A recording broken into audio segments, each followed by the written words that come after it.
Hi all, welcome to BIAS Academy, Science and Technology Audio Notes for Prelims and Mains, Unit 4, Part 3, Chapter 2. The part which you're going to cover is India's nuclear policy and international issues. The topics covered are India's nuclear policy, India's stand. Next is Wassenaar Agreement, MTCR, Australia Group, IAEA, that is International Atomic Energy Agency. Then is NPT, that is Non-Proliferation Treaty of Nuclear Weapons. Next is NSG, we'll talk about Nuclear Surprise Group, CTBT, CTBO, and then we'll discuss Indian Specific Safeguards Agreement, that is ISSA, and then International Campaign to Abolish Nuclear Weapons, that is ICAN, and Intermediate Range Nuclear Forces Treaty. After that, we'll discuss Treaty on Prohibition of Nuclear Weapons, that is TPNW. Next topic is Civil Liability for Nuclear Damage Act 2010, that is CLND. And finally, we'll discuss about Indo-US nuclear deal. Okay, let's start with the topic, India's nuclear policy. What are the objectives of this policy? India has declared nuclear no first use policy. So we have declared no first use policy, and it's based on the nuclear doctrine of credible minimum deterrence. So it's based on doctrine credible minimum deterrence. Deterrence is to stop somebody from doing an act. In August 1999, the Indian government released a draft of doctrine which asserts that nuclear weapons were solely for deterrence, and India will pursue the policy of retaliation only, so that we will not use first, unless if we are attacked in case, then we will use our nuclear weapons, but we will not use our weapons on any other person first. So what are the objectives? In the absence of global nuclear disarmament, India's strategic interests require effective, credible nuclear deterrence and adequate retaliatory capability. Okay, this is consistent with UN Charter, which sanctions the right of self-defense. So our primary objective is around self-defense. The requirements of deterrence should be carefully weighed in the design of India's nuclear forces and in that strategy to provide for a level capability consisting with maximum credibility, survivability, effectiveness, safety and security. India shall pursue a doctrine of credible minimum nuclear deterrence. In this policy of retaliation only, the survivability of our arsenal is critical. This is dynamic concept related to strategic environment, technological imperatives and the needs of national security. So this is a dynamic concept. Which one? Credible minimum nuclear deterrence, because it will depend on technology, it will depend on national security, it will depend on strategic environment. The actual size components, deployment and employment of nuclear forces will be decided in the light of these factors. Okay, based on the situation, we will deploy or employ the nuclear forces. India's peacetime postures aimed at convincing any potential aggressor that if any potential aggressor is aiming at us, then what is the message that we give? Any threat of use of nuclear weapon against India shall involve measures to counter the threat, so that we will counter the threat. 2. Any nuclear attack on India and its forces shall result in punitive retaliation with nuclear weapons to inflict damage which is unacceptable to the aggressor. That means India will use nuclear weapons which is unacceptable to the aggressor, that is on a large scale. The damage will be monumental. The fundamental purpose of Indian nuclear weapons is to deter. Remember this, it is to deter, this is to stop somebody. Deter the use and threat of nuclear weapons by any state or entity against India and its forces. India will not be the first to initiate a nuclear strike, but will respond with punitive retaliation. India will not resort to the use of threat or use of nuclear weapons against states which do not possess nuclear weapons. So if a state or a country does not have nuclear weapons, India will not use nuclear weapons against them. Okay. So what does this deterrence require India to maintain? To stop somebody, so that what India needs. 1. We need sufficient, survivable and operational nuclear forces. 2. We need a robust command and control system. 3. Effective intelligence and early warning capabilities.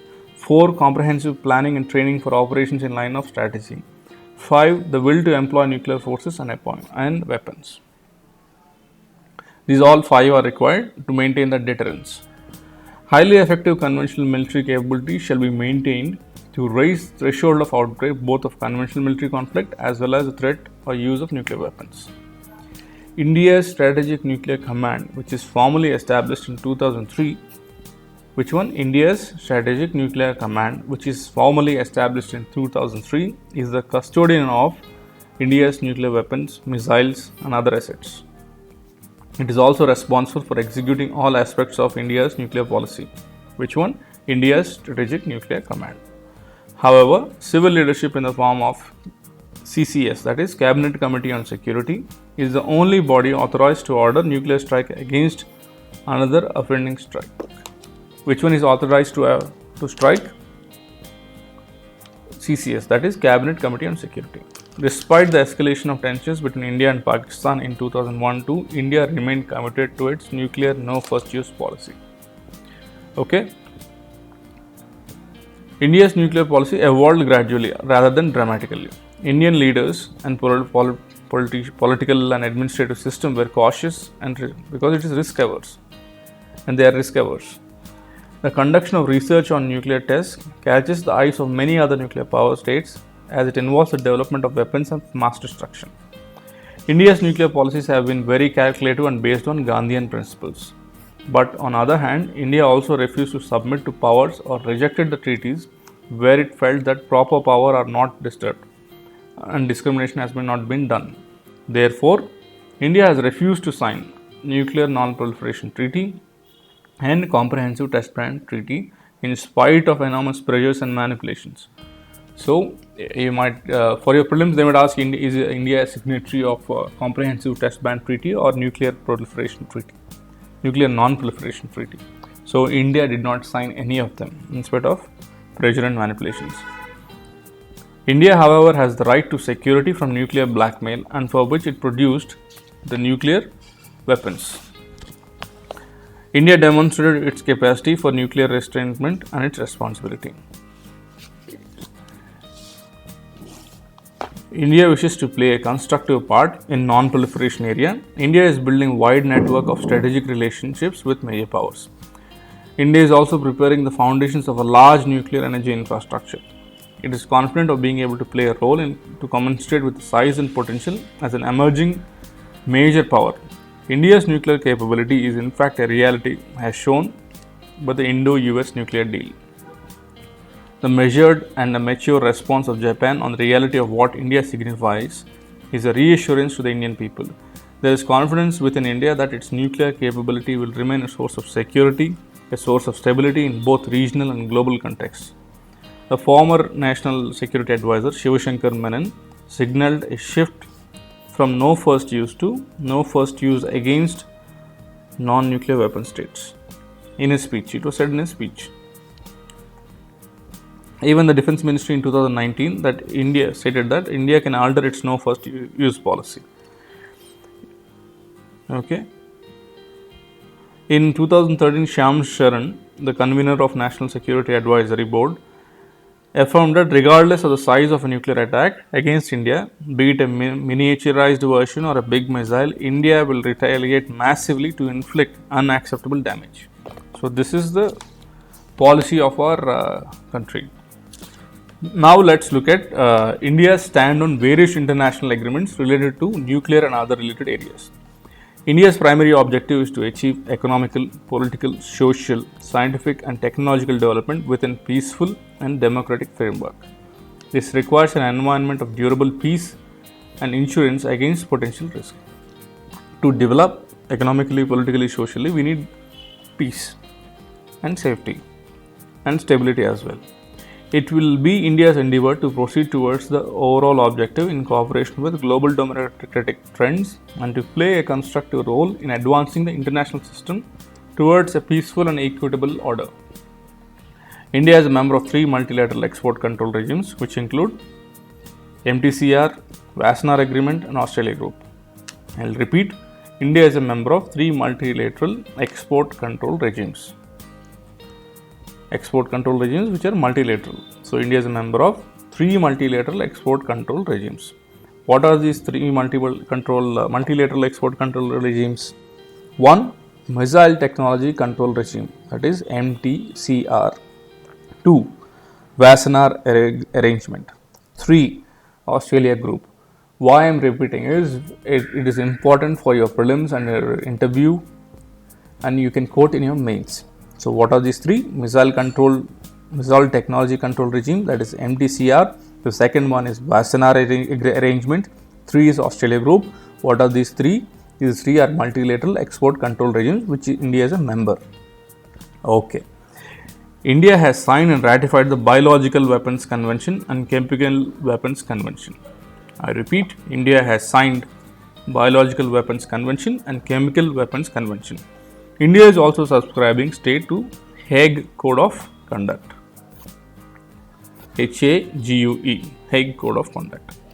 India has signed neither, as we said earlier, India is not a signatory to CTBT, that is Comprehensive Test Ban Treaty, or Nuclear Non-Proliferation Treaty, because India considers both are flawed and discriminatory.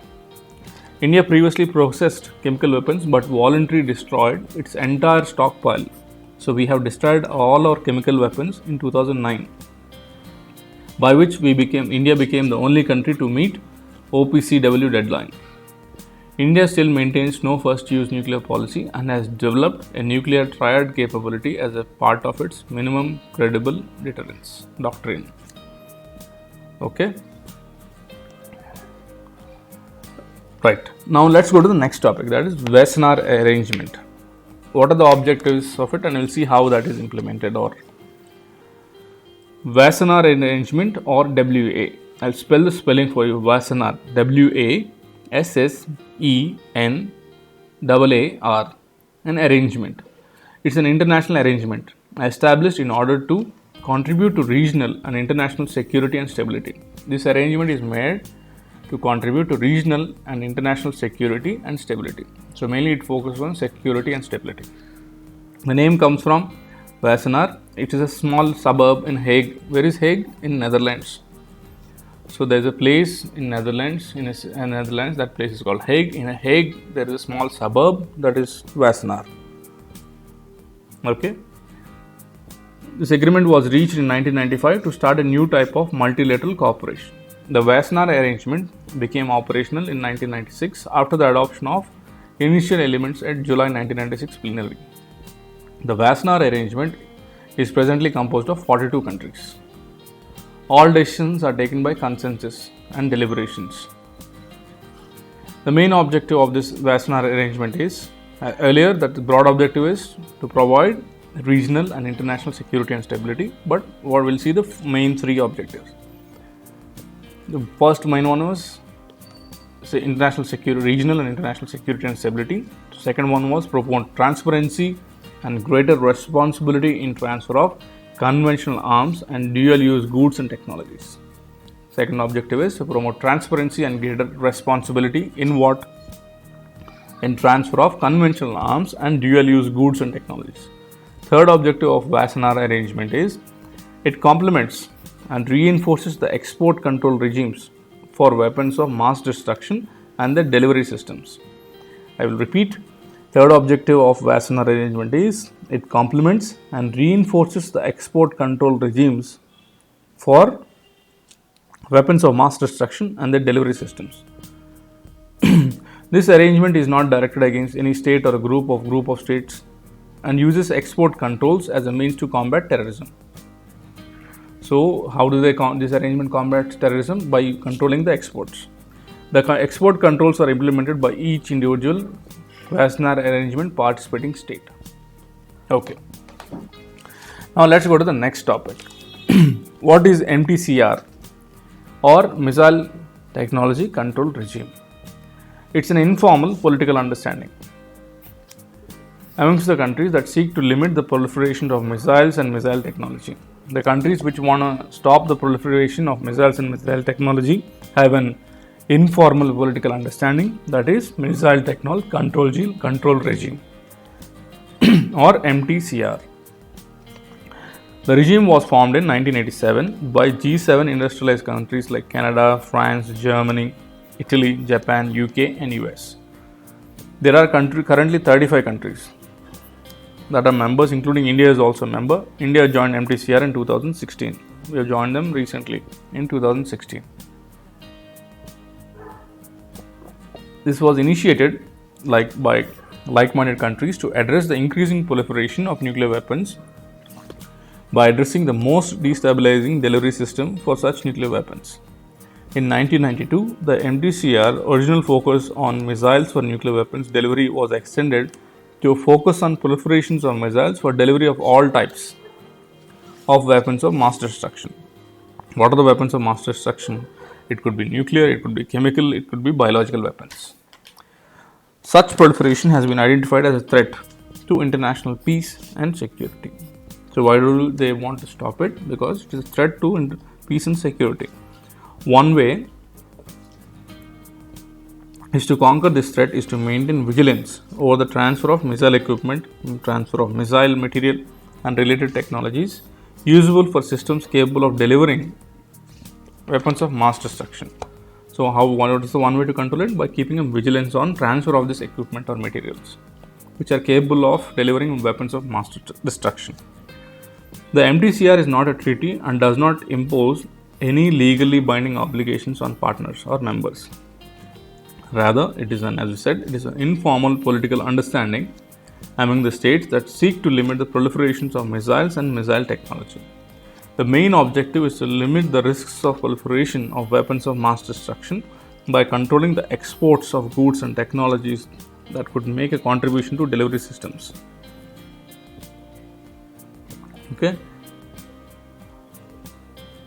In this context, regime places particular focus on rockets, unmanned aerial vehicles, which are capable of delivering a payload at least 500 kg to a range of 300 km. It focuses on software, technology, other systems. The activities of MTCR are consistent with United Nations non-proliferation and export control efforts. For example, applying the MTCR guidelines and annex on national basis helps countries to meet their export control obligations under UN Security Council Resolution 1540. Now let's go to the next topic, Australia Group. What are the aims and working process of this Australia Group? It is also an informal forum of countries which through harmonization of export controls seeks to ensure that exports do not contribute to the development of chemical or biological weapons. Australia Group, like MTCR, is also an informal group. It seeks to ensure that the exports do not contribute to the development of chemical and biological weapons. It's an informal arrangement which aims to allow exporting or transporting countries to minimize the risk of assisting chemical and biological weapon proliferation. The group meets annually to discuss ways of increasing the effectiveness of participating countries. National export licensing measures to prevent would-be proliferators from obtaining materials for chemical biological weapons. The coordination of national export control measures and assists Australia Group participants to fulfill their obligations under the Chemical Weapons Convention and the Biological and the Toxin Weapons Convention to the fullest. The national export control measures assist Australia Group participants to fulfill their obligations under Chemical Weapons Convention, Biological Weapons Convention and Toxin Weapons Convention. The participants in Australia Group do not undertake any legal binding. It is not legally binding. The effectiveness of their cooperation depends solely on the shared commitment to CWB, that is, Chemical and Biological Weapons Non-Proliferation Goals. The key considerations in formulation of the participants' export licensing measures are: they should be effective in impeding the production of chemical and biological weapons, they should be practical and reasonable, easy to implement, they should not impede the normal trade of materials and equipment used for legitimate purposes. All states participating in Australia Group are parties to Chemical Weapons Convention and the Biological Weapons Convention and strongly support efforts under those conventions to rid the world of chemical and biological weapons. Okay. Now let's go to the next topic, that is International Atomic Energy Agency.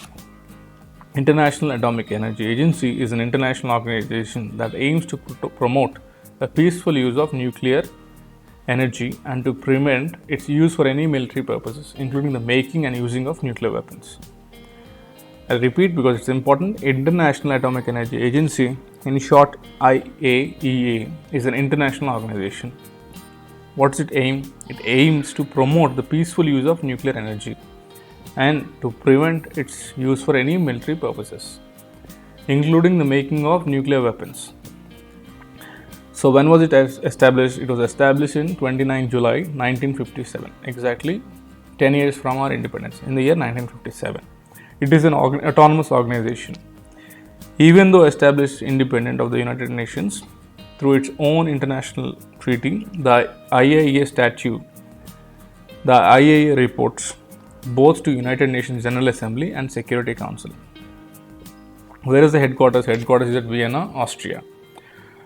So, is IAEA a part or independent of United Nations? IAEA is independent from United Nations, but it submits its reports to United Nations General Assembly and Security Council. Right. What are the main functions of IAEA? 1. To encourage research, development and practical application of atomic energy for peaceful uses throughout the world. 2. Establish and administer safeguards designed to ensure that such activity assisted by the agency is not used for further any military purposes. 3. Apply safeguards to relevant activities at request of member states. 4. Apply under the Nuclear Non-Proliferation Treaty and other international treaties mandatory comprehensive safeguards in nuclear weapon states. In non-nuclear weapon states. In carrying out these functions, the agency conducts its activities in accordance with the purpose and principles of United Nations Charter to promote peace and international cooperation, and in conformity with the policies of United Nations for furthering the establishment of worldwide disarmament through safeguards. Okay, when was IAEA established? Established in the year 1957 on July 29th. Even though it is an independent body, it reports or submits its reports to United Nations General Assembly and Security Council.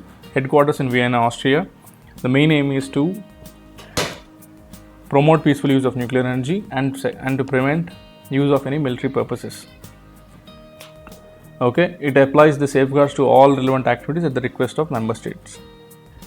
Under Nuclear Non-Proliferation Treaty and other international treaties, mandatory comprehensive safeguards in non-nuclear weapon states, it helps in implementing this. Okay, what are the IAEA safeguards then? This is a set of technical measures applied by IAEA on nuclear materials and other activities through which the agency seeks to independently verify the nuclear facilities and are not misused, and nuclear material is not diverted from peaceful purposes. The states accept these measures through the conclusion of safeguards agreement.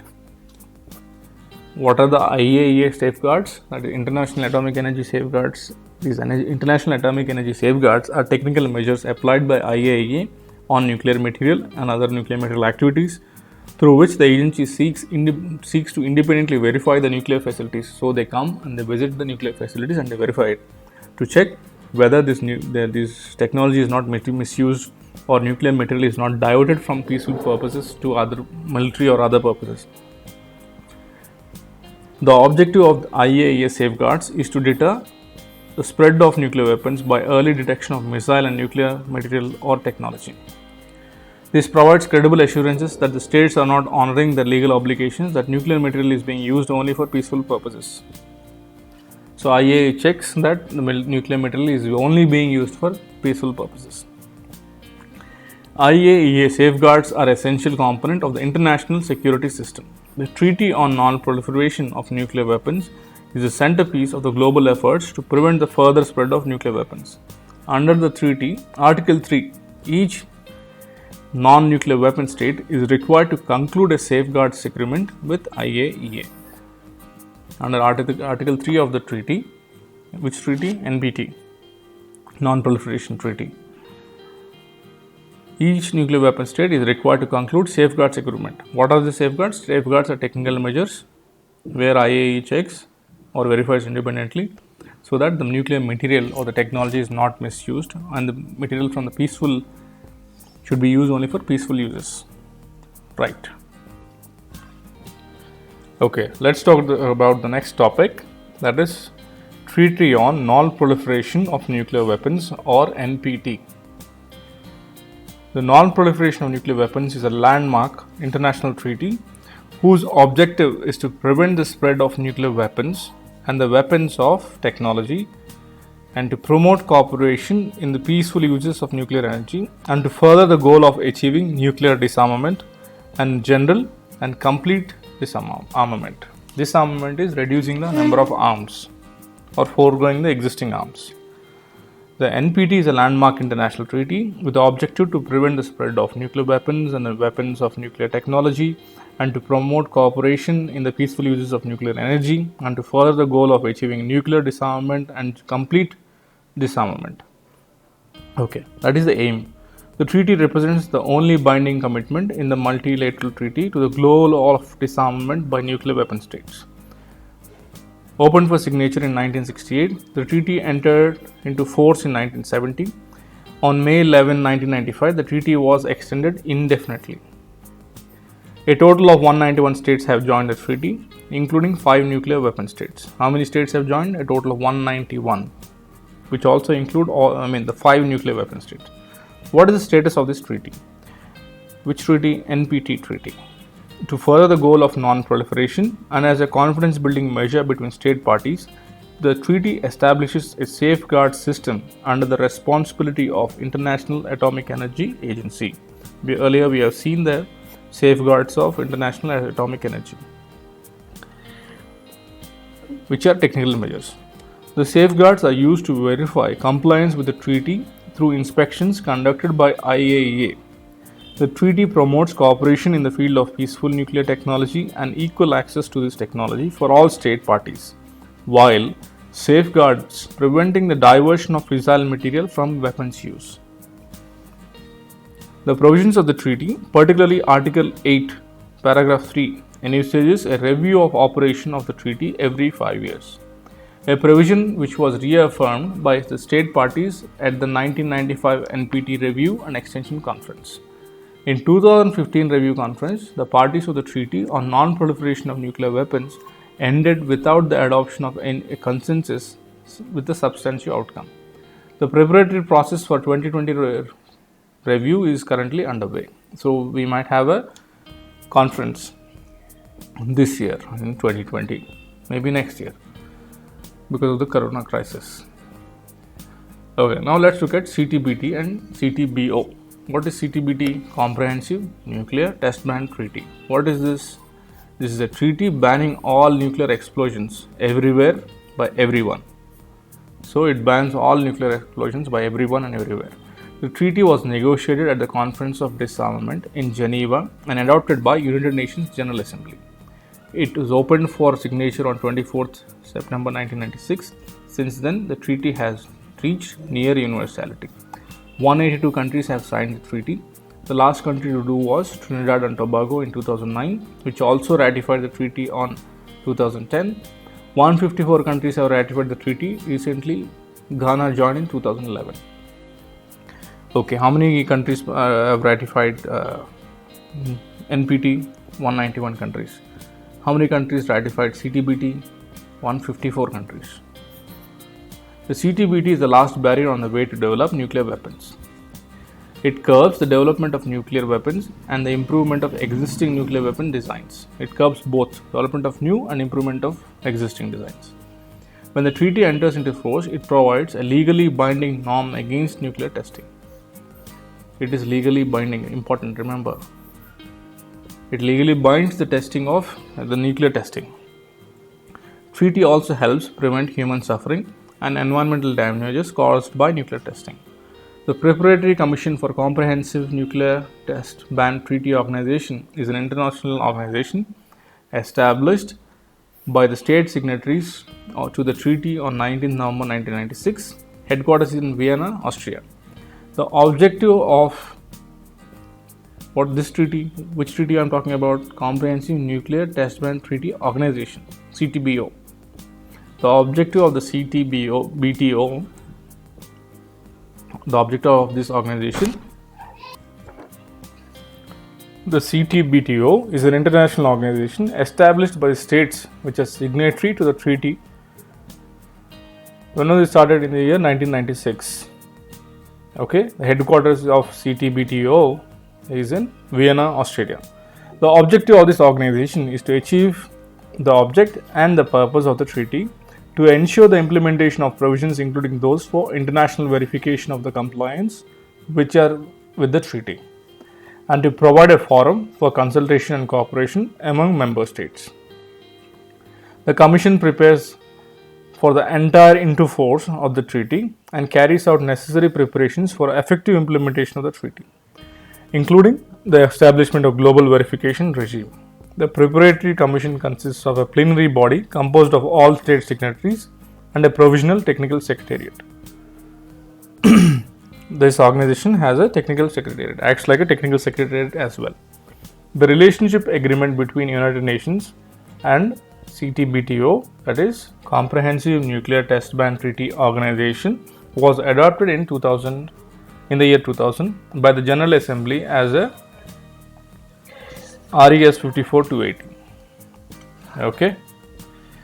Now let's look at the next topic, that is Nuclear Suppliers Group or NSG, which is quite it was recently in the news as well. So what is this Nuclear Suppliers Group?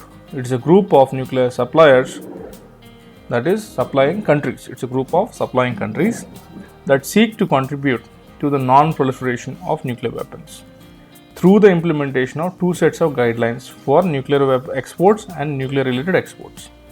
As of 2018, the NSG has 48 participating governments. The Nuclear Suppliers Group was created following the explosion in 1974 of a nuclear device by India. So India has connected Pokhran. In a response to it, Nuclear Suppliers Group was formed. It's a non-nuclear weapon state. India then was a non-nuclear weapon state. So the world was worried that India demonstrated nuclear technology. Okay. The aim of NSG guidelines is to ensure that the nuclear trade for peaceful purposes does not contribute to the proliferation of nuclear weapons or other nuclear explosive devices. The NSG guidelines facilitates the development of trade in this area by providing the means where obligations to facilitate peaceful nuclear cooperation can be implemented in a manner consistent with the Nuclear Non-Proliferation Treaty norms. The non-proliferation principle seeks to cover rare but important cases where adherence to NPT or to Nuclear Weapons Free Zone Treaty may not by itself be a guarantee that a state will consistently share the objectives of the treaty or that will remain in compliance with its treaty obligations. 2007, the NSG plenary, which is held at Bern, approved revised guidance for enhancing outreach to individual non-participating governments, transit, transshipment countries, multilateral, regional fora, other export control regimes and industries. So this was enhanced.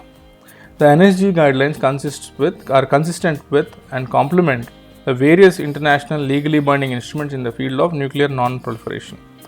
These include the Treaty on Non-Proliferation of Nuclear Weapons, that is NPT, the Treaty of Prohibition of Nuclear Weapons in Latin America, that is Treaty of Tlatelolco, that is TLATELOLCO, that is Treaty of Prohibition of Nuclear Weapons in Latin America, and the South Pacific Nuclear Free Zone Treaty, that is called Treaty of Rarotonga, RAROTONGA. The NSG guidelines, the treaty also focuses on, the NSG guidelines also focuses on African Nuclear Weapon Free Zone Treaty, that is Treaty of Pelindaba, PELINDABA, and the Treaty on Southeast Asian Nuclear Weapon Free Zone, that is Treaty of Bangkok, and the Central Asian Nuclear Free Zone Treaty, that is Treaty of Semipalatinsk. The NSG guidelines are implemented by each participating government in accordance with its national laws and practices. Decisions on export applications are taken at the national level in accordance with the national export licensing requirement. So NSG was formed after India's first nuclear test in 1974. The aim of this NSG guidelines is to ensure that nuclear trade for peaceful purposes does not contribute to the proliferation of nuclear weapons or other nuclear explosive devices. Okay, let's talk about the next topic, that is Indian Specific Safeguards Agreement, that is ISSA. Indian Specific Safeguards Agreement is an agreement between Government of India and International Atomic Energy Agency. Why they have Government of India and International Atomic Energy Agency have an agreement? It is for the application of safeguards to civilian nuclear facilities. It was signed in Vienna by the former IAEA Director Mohammad El-Baradei and the Ambassador Saurabh Kumar in 2009.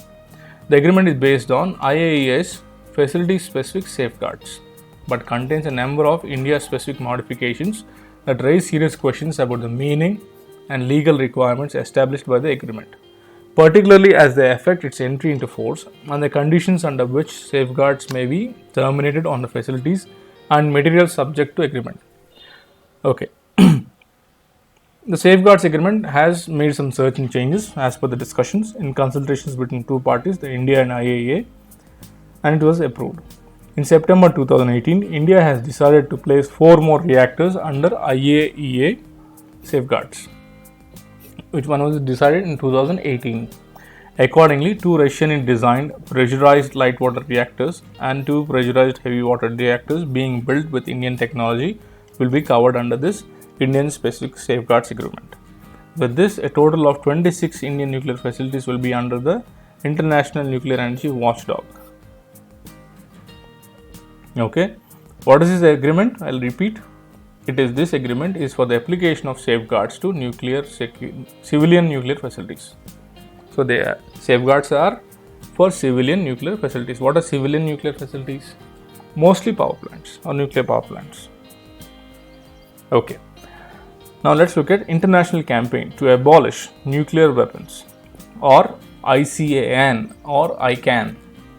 International Campaign to Abolish Nuclear Weapons is a coalition of non-governmental organizations. That is, it's a group of NGOs in 100 countries. What do? They promote adherence to and implementation of United Nations Nuclear Weapon Ban Treaty. This is a landmark global agreement and was adopted in New York on 7 July 2017. ICAN began in Australia and was formally launched in Austria in 2007. The ICAN founders were inspired by the tremendous success of international campaign to ban landmines, which a decade earlier had played an instrumental role in the negotiation of Anti-Personnel Mine Ban Convention or Ottawa Treaty. They were inspired by the Ottawa Treaty. Since its founding, ICAN has worked to build a powerful global groundswell. That is, groundswell is powerful global group of public support for the abolition of nuclear weapons. By engaging a diverse range of groups and working alongside the Red Cross and the like-minded governments, ICAN means International Campaign to Abolish Nuclear Weapons, has helped reshape the debate on nuclear weapons and to generate momentum towards the elimination. ICAN was awarded Nobel Peace Prize in the year 2017.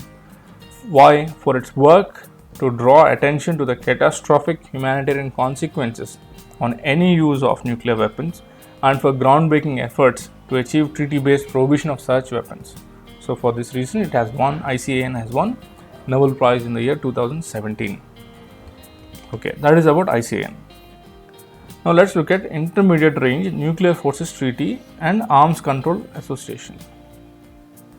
The Intermediate Range Nuclear Forces Treaty is a treaty that requires both United Nations and Soviet Union destroy their ground-launched ballistic and cruise missiles within a range of 500 to 5,000 kilometers, as well as missile launchers and support structures. So the USA and United Nations have to destroy their ground-launched ballistic and cruise missiles within a range of 500 to 5,000 kilometers. Plus, they have to destroy missile launchers, plus missile launcher support structures, or any other structure which support this cruise missiles or ballistic missiles. What is this treaty? It's the intermediate range. What is this intermediate range? 500 to 5000 kilometers. Intermediate range nuclear forces treaty. Between which countries? United Nations and Soviet Union. Okay. This was to be met 3 years after the treaty gets entered into the force. So the deadline was 3 years after the signature. As the Soviet Union reached nuclear parity with the United Nations and started vamping up the qualitative element of their missiles, this treaty helped pacify the arms race between United States and United Nations, Soviet Union. So this treaty actually controlled the arms race between these two countries, superpowers. Several proposals were made between President Reagan and General Secretary Gorbachev. When the Soviet Union dissolved, the United Nations sought full implementation of the INF Treaty with 12 former Soviet republics. It was opened for signature on 8th December 1987 and entered into force on 1st June 1988. In 2018, the US President Donald Trump said that he planned to pull the US out of this landmark 1987 treaty with Russia that rolled back ground-launched intermediate range missiles and aimed at Western Europe. Okay, now let's look at Arms Control Association. This Arms Control Association is a United States-based national non-partisanship membership organization dedicated to promoting public understanding of and support for effective arms control and nuclear non-proliferation policies. It is a membership organization in the United States. The group publishes the monthly magazine Arms Control Today. You have to remember this for your prelims. Who publishes the Arms Control Today? The Arms Control Association. Where is it? Where is this association in? It is in USA. What does this article, Arms Control, this magazine, our monthly magazine, Arms Control Today, contain? Topical news updates as well as extended footnoted articles. Through its online content, print materials and events, the Arms Control Association provides policymakers, media and interested public with information, with analysis and commentary on arms control proposals, commentary on negotiations, agreements, and it also provides issues related to national security. Okay, now let's look at the significance of the Treaty of Prohibition of Nuclear Weapons. That is TPNW, Treaty on Prohibition of Nuclear Weapons. What is its importance? It includes a comprehensive set of prohibitions, right? The name suggests the Treaty on Prohibition of Nuclear Weapons. It has prohibitions, set of prohibitions on participating in any nuclear weapon activities. These include undertakings not to develop, test, produce, acquire, possess, stockpile, that is store, use, threaten, or use of nuclear weapons. So this treaty prohibits all these things. The treaty also prohibits the deployment of nuclear weapons on national territory and provision of assistance to any state in the conduct of prohibited activities. The treaty was adopted by Conference of United Nations on 7th July 2017 and was opened for signature by the Secretary General of United Nations.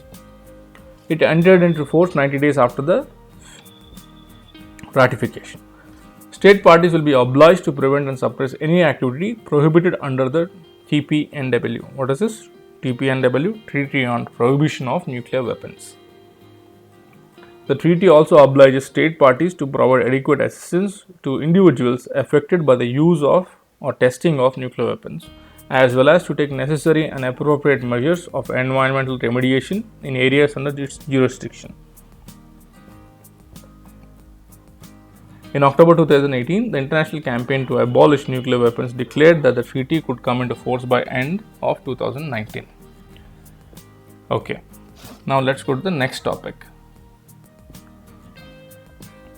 Civil Liability of Nuclear Damage Act 2010. The Civil Liability of Nuclear Damage Act, or CLND Act 2010, or Nuclear Liabilities Act.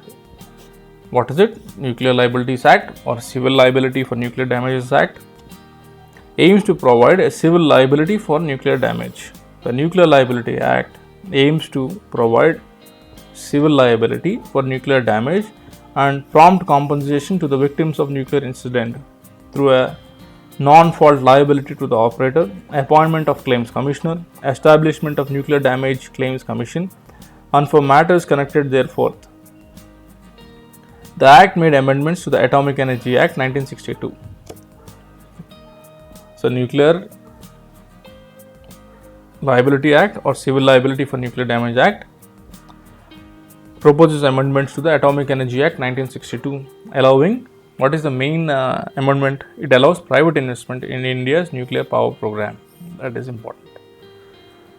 Okay, this was one of the last steps needed to activate 2008 Indo-US Civilian Nuclear Agreement, as the nuclear reactor manufacturing companies of US will require the liability bill to get insurance in their home state.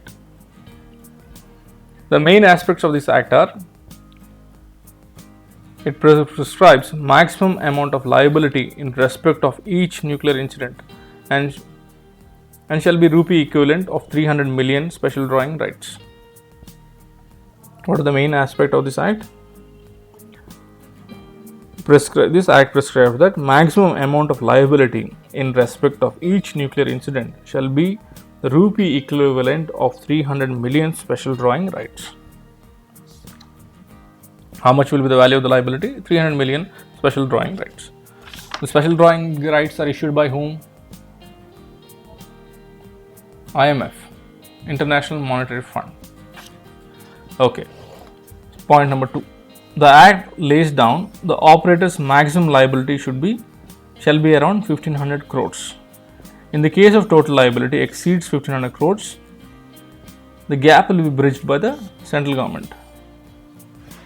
Okay, operator has to pay 1500 crores, the maximum.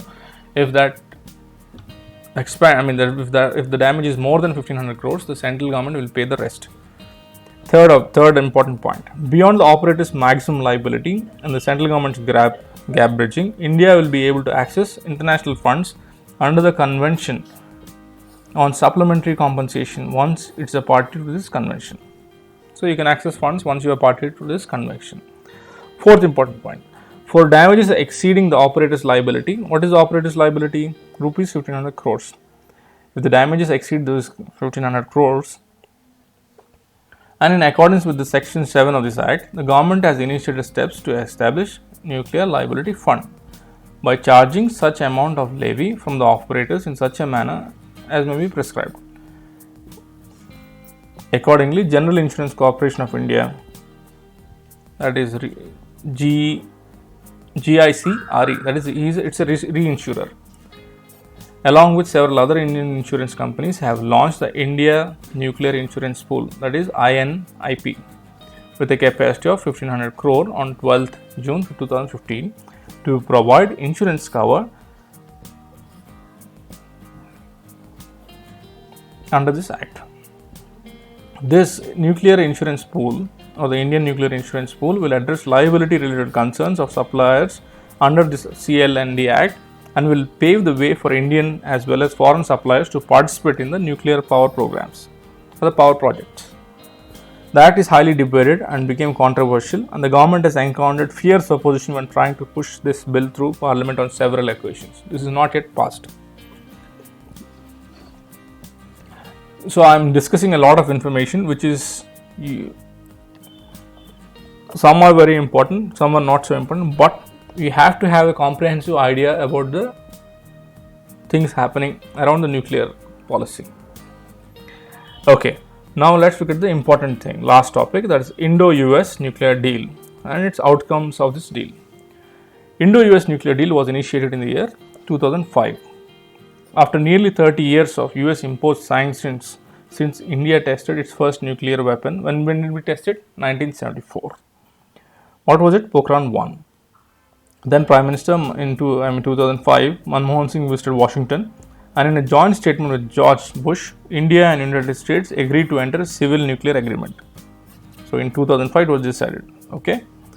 This landmark agreement gave India recognition for the first time as a nuclear weapons power. So this recognized India as a nuclear weapons power. Okay, which agreement? Civil nuclear agreement.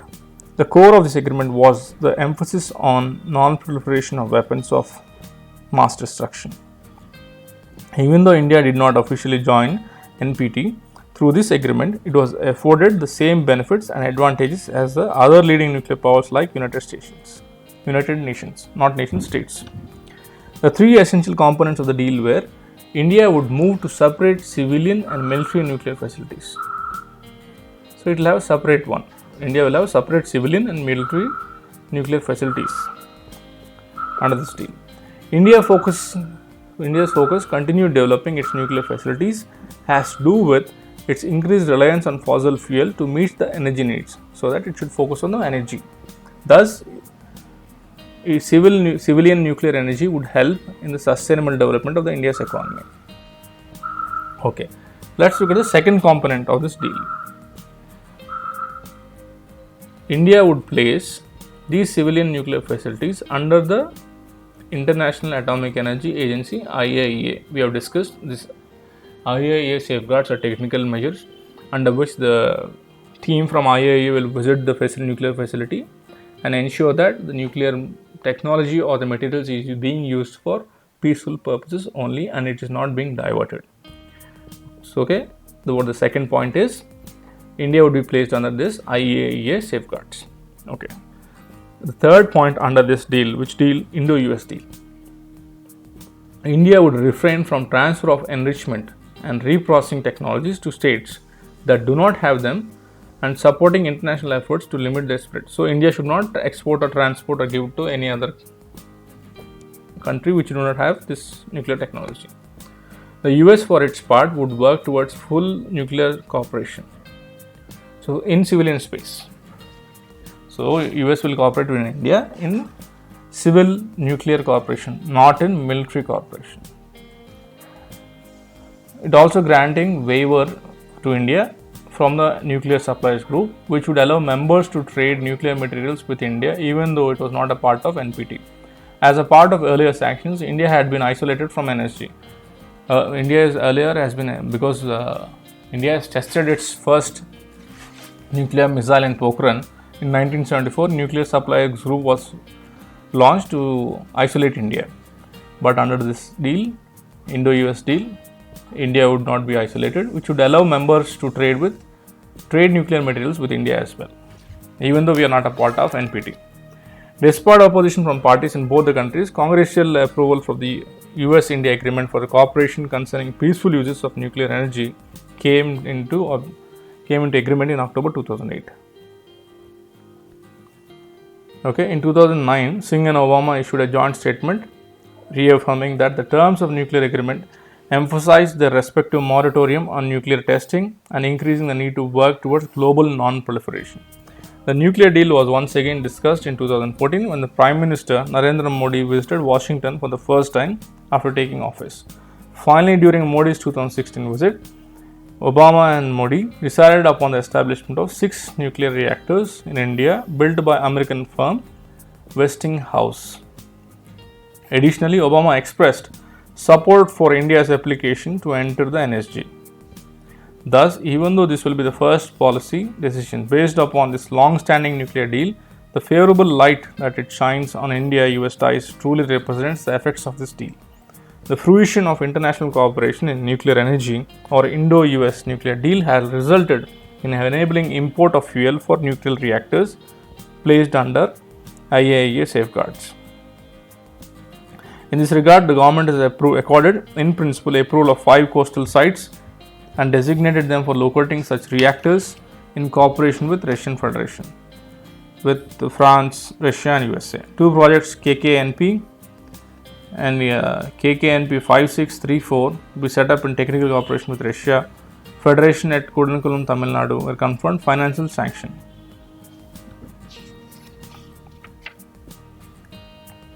Discussions with technology partners from France, USA have commenced to arrive at a viable project proposals. So let's recap the entire class. We have started with India's nuclear policy. So we follow no first use policy, but we develop our nuclear technology for deterrence and energy. So next we have seen India's stand, and after that we have seen India is not a signatory to NPT or CTBT, but India is a signatory to Wassenaar Agreement, MTCR and Australian groups. We have discussed these are all multilateral export control regimes. After that, due to India's testing of missile technology in 1974 at Pokhran, the world has, the nuclear powers have started nuclear supplies group, a group of 40 people which have isolated India from getting access to nuclear material. After that, we have discussed about ISSA. What is ISSA? Indian Specific Safeguards Agreement. Right, this agreement was between India and IAEA. So it was modified because we are not a member of NPT. India has approved the safeguards, but they are modified as per our needs. Next, we have seen ICAN, that is International Campaign to Abolish Nuclear Weapons. Okay, this is a coalition of non-governmental organizations. It's a group of NGOs. ICAN is a group of NGOs.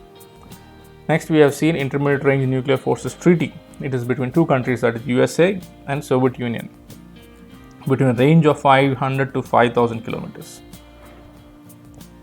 Okay, what was it aimed at? It was aimed at destroying the ground-launched ballistic and cruise missiles or missile launchers. Next, we have seen Treaty on Prohibition of Nuclear Weapons. It's a comprehensive set of prohibitions, like it prohibits development of nuclear weapons, testing it, acquiring them, processing them, stockpiling them. Okay, any nuclear technology which threatens to you, which is a threat for the society. Okay, next we have seen Civil Liability for Nuclear Damage Act, which was not implemented. After that, we have seen Indo-US nuclear deal.